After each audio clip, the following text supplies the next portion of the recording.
PLC কি? PLC সম্পর্কে জানুন এই ভিডিওতে। পিএলসি এর পূর্ণরূপ হলো প্রোগ্রামেবল লজিক কন্ট্রোলার।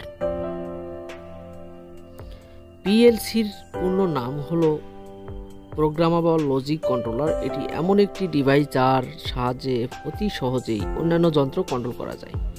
এটি এক প্রকার ইন্ডাস্ট্রিয়াল কম্পিউটার কন্ট্রোল সিস্টেম, যা ইনপুটে কোনো প্রকার সিগন্যাল পাওয়ার সাথে সাথে এটি ডিসিশন তৈরি করে এবং কাস্টম প্রোগ্রামের উপর ভিত্তি করে আউটপুট কন্ট্রোল করে থাকে।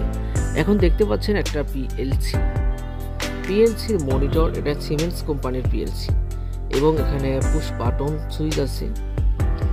পিএলসি কোথায় ব্যবহার করা হয়ে থাকে? আমরা জানি পিএলসি একটি ডিজিটাল কম্পিউটার বা বিভিন্ন ফ্যাক্টরিতে প্রয়োজনীয় যন্ত্রপাতি কন্ট্রোল করার জন্য ব্যবহার করা হয়। ইন্ডাস্ট্রিতে পিএলসি ব্যবহারের যে কোনো machine automation, nuclear power generation plant, রাসায়নিক শিল্প কারখানা, অটোমোটিভ শিল্প কারখানা, হোম অটোমেশন ইত্যাদি ক্ষেত্রে ব্যবহার করা হয়ে থাকে পিএলসি দিয়ে যেখানে স্বয়ংক্রিয় অটোমেটিক কোনো কাজ করার দরকার হয় বা দরকার পড়ে, সেখানে পিএলসি আমরা ব্যবহার করে থাকি। পিএলসি প্রোগ্রামেবল লজিক কন্ট্রোলার, এটি একটি মাইক্রো কন্ট্রোলারের মতো কাজ করে। মাইক্রো কন্ট্রোলার যেমন কম্পিউটারের প্রসেসর হিসেবে যেমন কাজ করে, ঠিক সেরকম এটার মতো একটা কম্পিউটারের মতো একটা প্রসেসর থাকে। এই প্রসেসরের মাধ্যমে আমরা এখানে লজিক ডায়াগ্রাম অঙ্কন করে সেখানে ইনপুট করে দেওয়ার সাথে সাথে সেটা কাজ করতে শুরু করে। পিএলসি এমন একটি ডিভাইস যেটা স্বয়ংক্রিয়ভাবে কাজ করে। পিএলসিতে কি কি থাকে?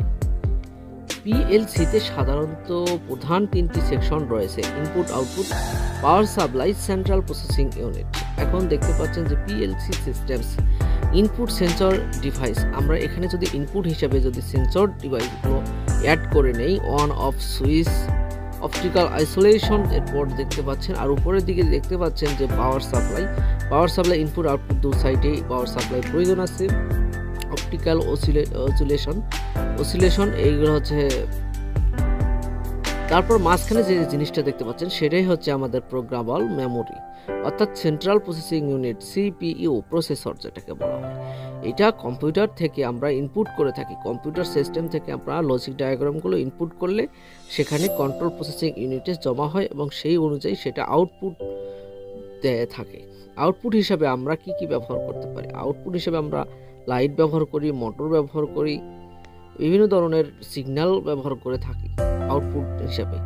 ইনপুট আমরা যা দেই এবং যা থেকে আমরা আউটপুট যেটা পেয়ে থাকি, সেটাই হচ্ছে আমাদের কাজ, পিএলসির কাজ। এটা গেল। এখন দেখতে পাচ্ছেন যে পিএলসির একটা বিভিন্ন ধরনের মডিউলগুলো দেখতে পাচ্ছেন। একটা পিএলসির সাথে অনেকগুলো মডিউল অ্যাড করা। পিএলসির একটা সুবিধা হচ্ছে অনেকগুলো মডিউল একসাথে অ্যাড করা যায়, অনেকগুলো মডিউল।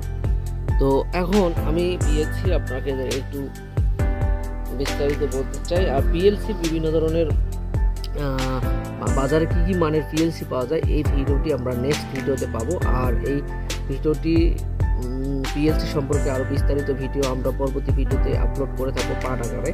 তো আপনারা এই চ্যানেলে যদি সাবস্ক্রাইব করেন অবশ্যই পিএলসি সম্পর্কে জেনে যাবেন, জানতে পারবেন।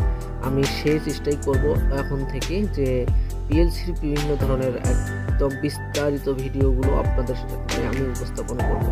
তো ভালো থাকবেন, সুস্থ থাকবেন, সুন্দর থাকবেন এই কামনা নিয়ে আজকের ভিডিওটি শেষ করছি। আল্লাহ হাফেজ।